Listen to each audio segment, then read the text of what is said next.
Today we're going to play Total War Medieval 2, whilst actually playing Total War Warhammer 3. Zerk, you're making no sense, what the hell are you on about? Well, I'm glad you asked. First, we will be playing a faction that's closest to the medieval era, which is of course Bretonnia, whilst imposing restrictions on ourselves to make the game work in the same way as Medieval 2. For example, in Medieval 2, when you want to recruit troops, you have to do it at a settlement and then march the troops to your army. You can't just conjure them out of thin air whilst you're stood in the middle of nowhere. Also, in Medieval 2, you can't pick up the phone to initiate diplomacy like you can in Warhammer 3. You actually have to walk some kind of envoy to an enemy settlement and then you can initiate diplomacy. And in Medieval 2, there are no single entities, lords, heroes, any kind of leader will be with a bodyguard unit at all times. So we're going to mimic these things and a bunch more. Now usually when I play Bretonnia, I play as Lewin, but this time I thought I'd change it up and play as Carcassonne, the Fey Enchantress. Because in nearly 10 years of this game, I've never played a Carcassonne campaign. But what will be the ultimate aim of our Medieval 2 Bretonians? Well, why not some Medieval 2 victory conditions? I'm going to go with the England ones, because A, it's a little bit shorter than the France ones, B, I'm an English, and C, while we can't eliminate France, we can eliminate Scotland, which we're going to call Albion in this case, historically home of the Celtic folk.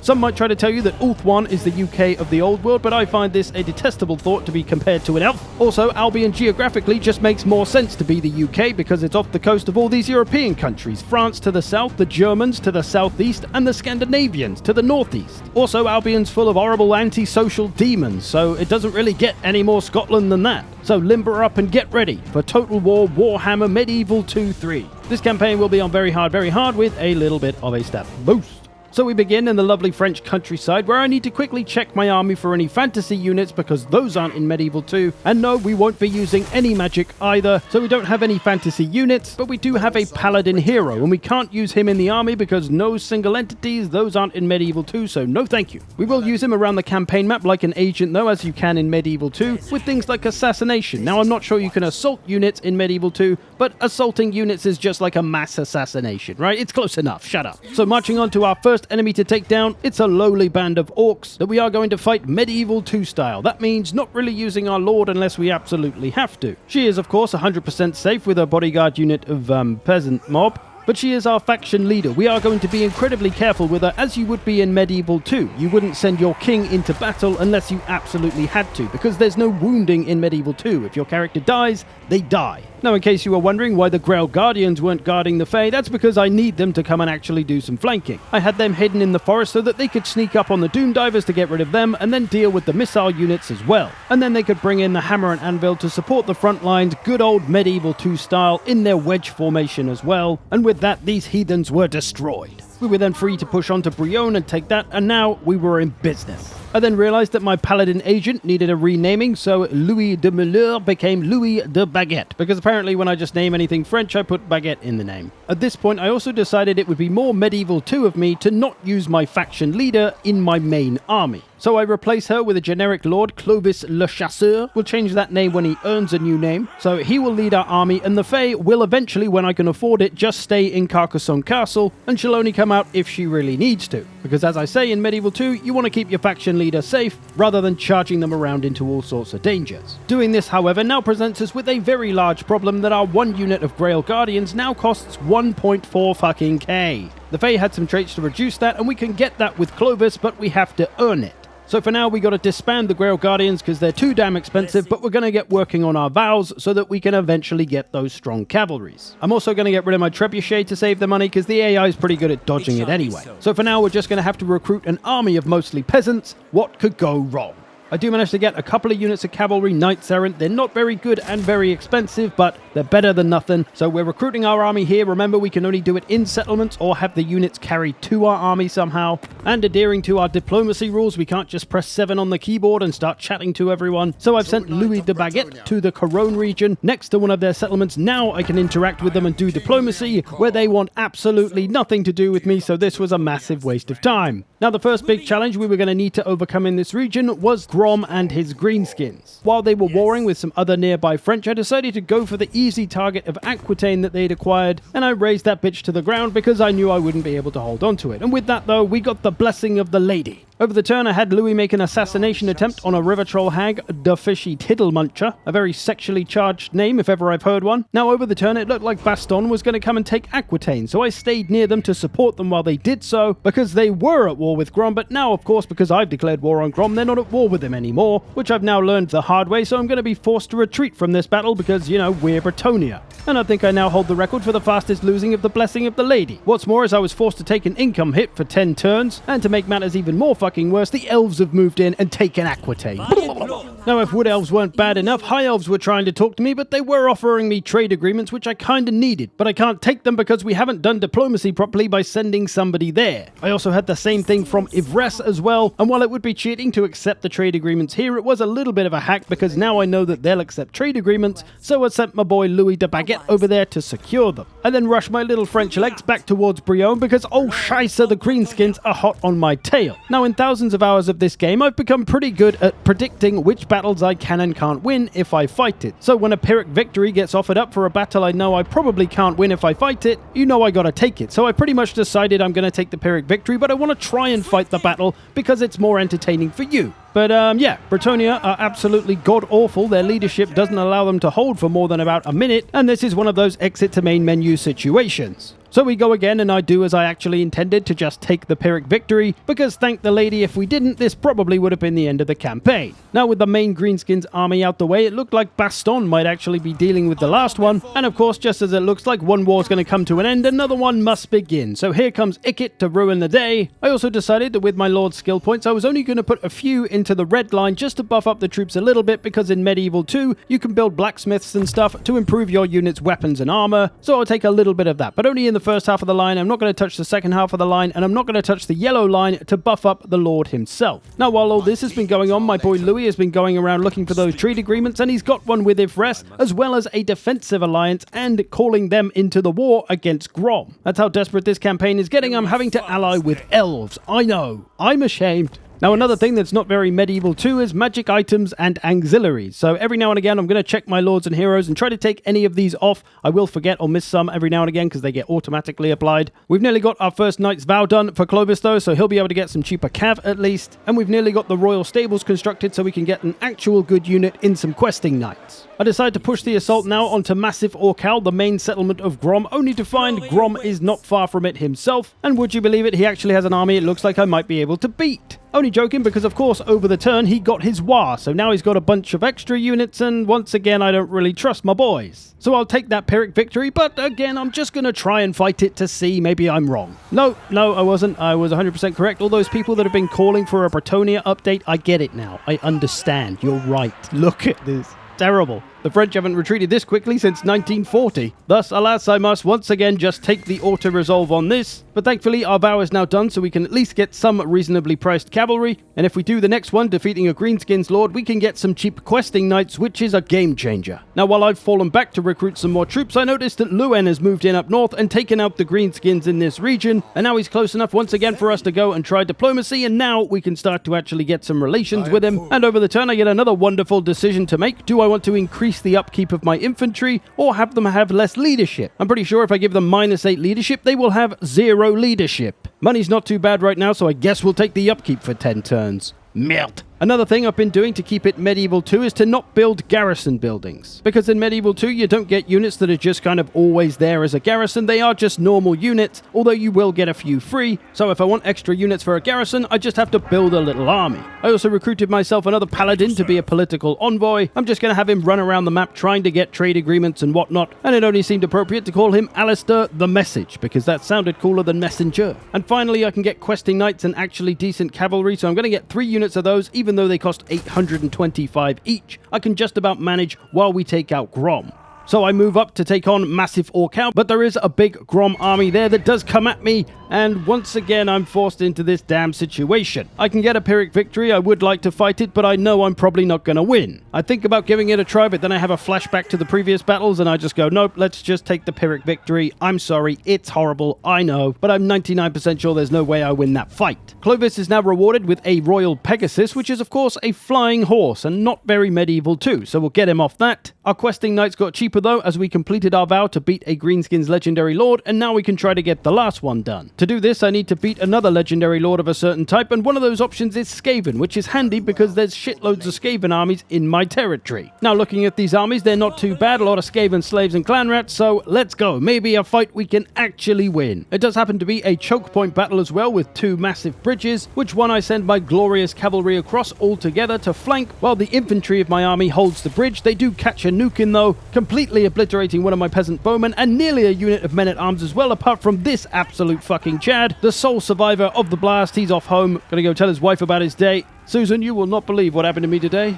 The enemy plays right into our hands, filling up the choke point, engaging us at the line, creating an absolute mass of rats, which is perfect because, well, you can see what's coming. An absolute wall of speeding horse meat smashes into these rats, and you know they're not gonna last long. A reinforcement army is on its way, but the first army is pretty much done for, and as they approach, I actually start circling my cavalry back around to do the same thing again. It's a little more messy this time, but it still works pretty nicely, and that's the end of the rats. At least two of their stacks, there's still a third one left, but I need to fall back and re-recruit my units that got nuked. But the army actually seemed to ignore me and ran past my settlements, and I wondered why, and then I noticed that Clan Angrind was seemingly giving chase to Ikit's army, and he was running his fuzzy little ass away. So this gave me the room to go and finish off Grom, but it seemed like the Wood Elves were maybe going to get there first, goddammit, but thankfully they were destroyed. This then set me up to finally finish the job and get rid of this tubby funster. Now, given all the Pyrrhic victory auto-resolving I've been doing against the Greenskins, I wanted to have a proper fight with them. So I besieged the settlement knowing that Grom would attack me while I'm doing it, and we can actually have a proper fight with the Greenskins. A decision I thoroughly regret, as this did not go well. We did win, yes, but we took an absolute pounding. It was pretty hellish. I wasn't sure I was going to win. The Black Orcs just wouldn't go away and die. The Giant was there, but he died pretty quick.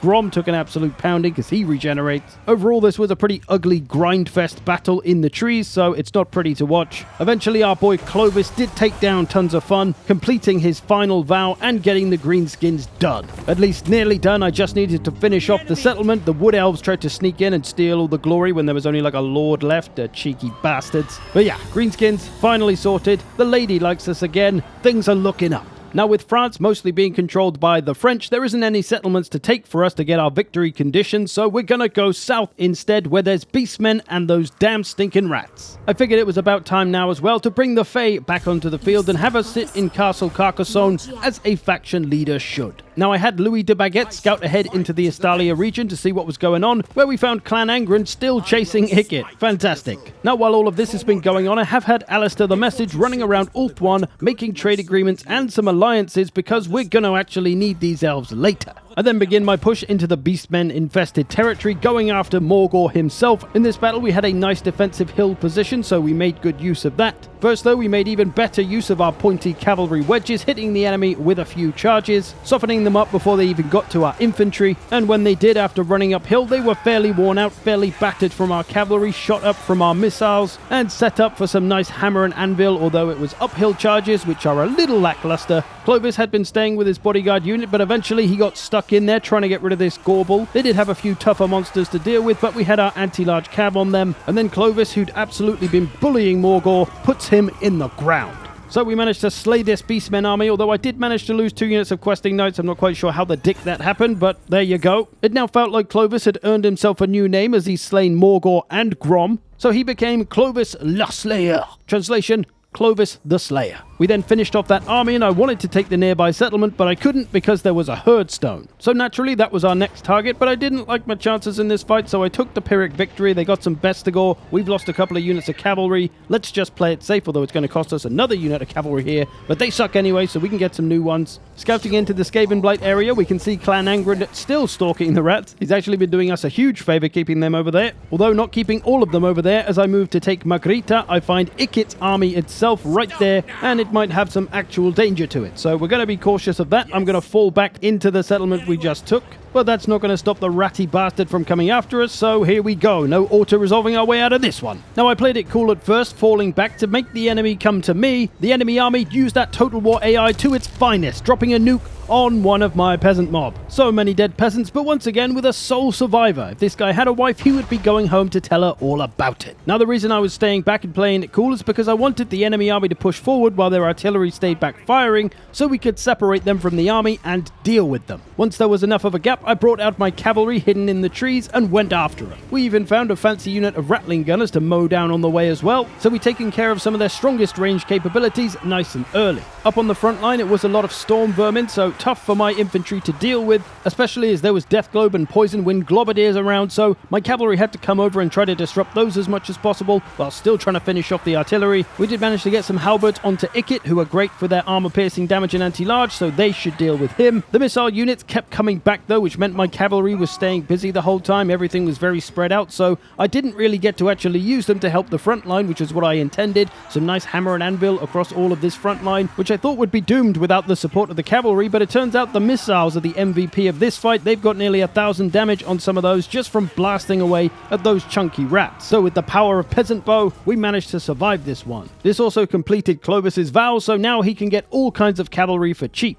Over all this time, Alistair the Message was still hard at work running around getting us trade agreements and whatnot all over the place. We'd headed to the Empire now, starting to make friends with Karl Franz and fucking Toddy, and back in Astalia with Ikit defeated, I was now able to take the settlements around, but I decided to rush to Skavenblight before he could rebuild another big dangerous army, and judging by the fact that the garrison is half beaten up, I'm gonna guess Clan Angrid have been busy over here, and the time is now to strike and bring in a proper Medieval 2 siege, complete with goddamn siege towers, and even a ram that we were actually going to use. Because as we all know, ass ladders weren't invented until 2016, so there was none of that back in Medieval 2. So the boys spilled out onto the walls, into the settlement, bashed down the door with the ram, and everyone else used the siege towers to get up on the wall. It was just like old Total Wars again, and it actually made sieges fun, would you believe it? That simple change of not just being able to get up on a wall wherever and whenever you like made a big difference. I managed to take control of the gate and snuck my cavalry in there as well to do some work, and although most of the battle was just up on the walls and was a bit of a grind fest that I was never in any danger of losing, it was still really fun to just play it that way. But it wasn't long before Ikit came knocking to get his house back. He still had one final settlement and one final army to try it with, but I stayed holed up in my castle and had the Fae bring some extra units along to try and help us out. Clan Angren was still around though and still at war with Ikit, so maybe they'd save us? Well, no time to find out as they came a-knocking with 2 full stacks, so let's see if Clovis Le Slayer can survive the night. They came at us in 3 smaller armies. This first one wasn't too much of a threat. We could gun that one down easy enough. In the center, there was a bunch of storm vermin coming with the ram, but we had plenty of missiles on them. And on the far side, I'd taken my cavalry out to attack the incoming force, which did have some siege towers. Not that they needed them, because they were able to walk straight in for some reason. This gate was literally open for them to walk right in, even though it's got health, it's not broken. So what the fine is how we were doing at taking down the other 2 sides, though. They were being incredibly un-medieval too, though, and using ass ladders to get up on the walls and fight us, but we were holding okay. However, the reinforcements were on their way, and they were going to be the real test of our endurance. And because this reinforcement army was heading for the middle gate as well, over the next few minutes I'm going to bring any unit I can to this gate to help defend it.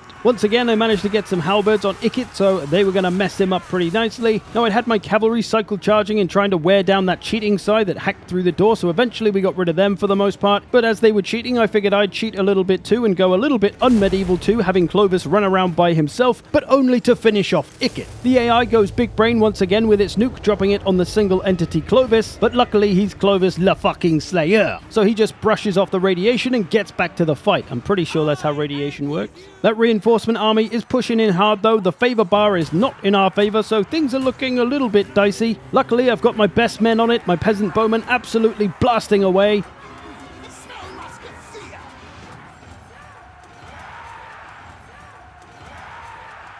Luckily for my suddenly shaken bowmen, my cavalry, including Clovis, now back with his cavalry, have arrived to bolster the main gate defenses. And overall, we've mostly tidied up in this siege. It's the main gate left. We've tidied up. There was one unit up here of storm vermin, taking care of them. We've cleared up this side. It took a while, but we got there. There's a few units that are snuck past trying to take points. We're getting onto those as well. So now I'm just pouring all the remaining boys to that main gate to help out. But we've made one key move in bringing the cavalry around the back of that gate behind all of the Skaven that are trying to come through it, and that is going to be the beginning of the end for them. So praise the lady, we've managed to survive the day, survive the Skaven onslaught, and this is pretty much going to be the end of them.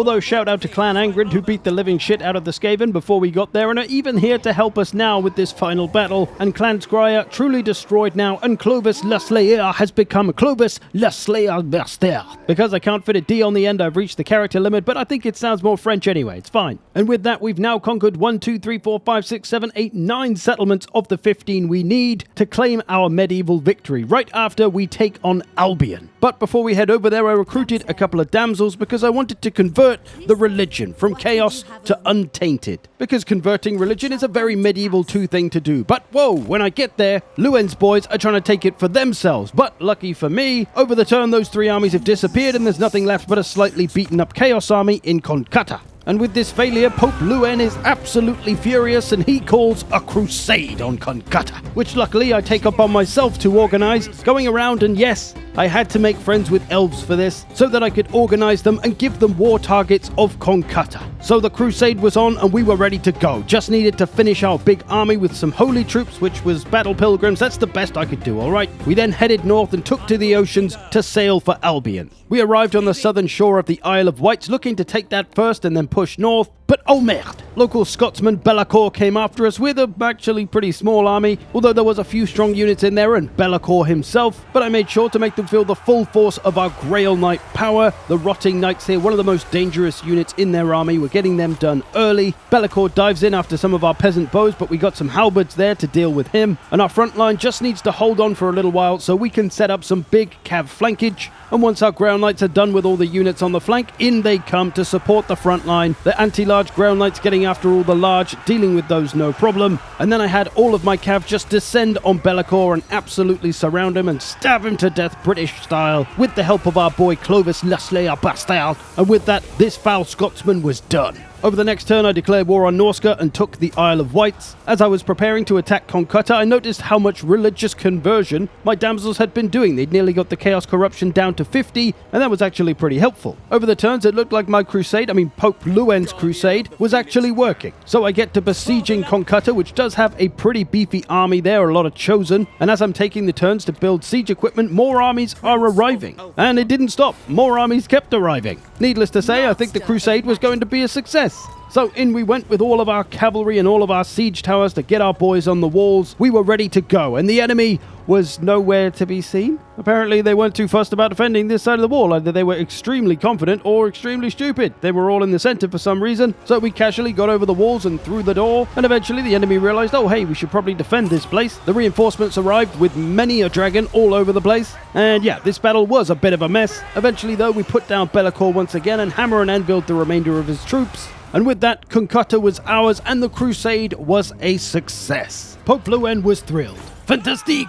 The Scottish had been destroyed, the elves were off home, and we were going to take the last settlement in the region to claim the island of Albion. So with that, we've now got 3 more settlements towards our goal of 15. We've still got the 9 down here, so that's 12. 3 more to go. But where to go, I ask myself. Well, at this point, it had occurred to me that, hold on, I'm French, and I've been working with elves. This is the worst video I've ever made. There's only one way to rectify this. I need to kill some fucking elves. Let's get some dark elves. But first, I need to make sure that Albion is well defended. So I hire Richard Paravon to defend against the Norskans. And yeah, he's dead by the next turn. So I have Clovis come and avenge him before he heads out towards the Dark Elf lands. And then we recruit a new guy literally called the Guardian. So Albion should be safe in his hands. Clovis is free to move towards the bleak coast, going through Ulthuan, eventually arriving at Tor and Rock, where he waits for the Fey Enchantress and her army. That's right, she's arrived with an army of foot squires and Grail Guardians because she heard there was gonna be some elves killed and she couldn't resist. And in case you wondered what happened to Alistair the Message, well, he's a world traveler. He's now down in the Badlands talking to Volkmar, still getting us trade agreements and stuff all over the place. He's a handy lad. But now the time has come to finish this and kill some elves. So we set sail for the Moonshard to try and attack from the south and head north, which was pretty easily done as Marathi's Dark Elves are pretty distracted by all the other elf armies trying to kill them. And after I've taken the Moonshard, the opportunity presents itself to get rid of the 2 armies in this region and get this done quick time, if only we can win this battle. Their armies are pretty strong, but a little bit beaten up. So now was the time to strike. And strike we did with a mega wedge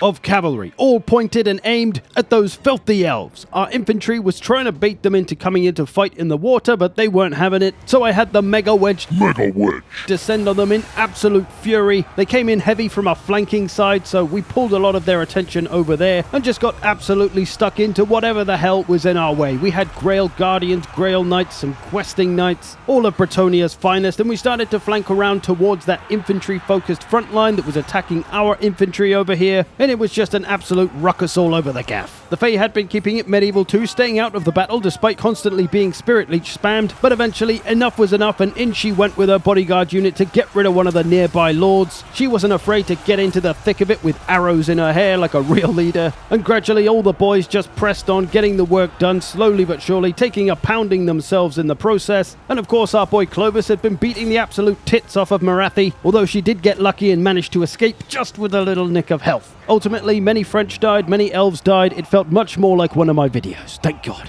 With that, 2 strong Dark Elf armies were out the way, and we were now free to push on Arnheim, which we did with the help of some nearby elves, but instead of working with these elves, we were actually just going to enslave them and have them do all the work for us. I simply had my army sit back out the way while the elves went in and did the work, but even the elves couldn't be bothered with this idea as they only sent a few units in, while the rest of it just sat and watched like my army did. But whatever, they got the job done, I didn't need to do anything, an easy take for us. That was our 14th settlement. I then pushed on to take the 15th that we needed, and even the 16th because I needed to complete the province. And with that, we were done. We now held our 15 regions that we needed. We'd taken out Scotland and completed a Total War Warhammer Medieval 2-3 campaign. And actually it was really quite fun having the limitations of Medieval 2, not being able to recruit anywhere and not being able to do diplomacy at any time, actually having to use siege towers. I actually really enjoyed it. So roll on Total War Medieval 3, wherever and wherever you may be, come to us.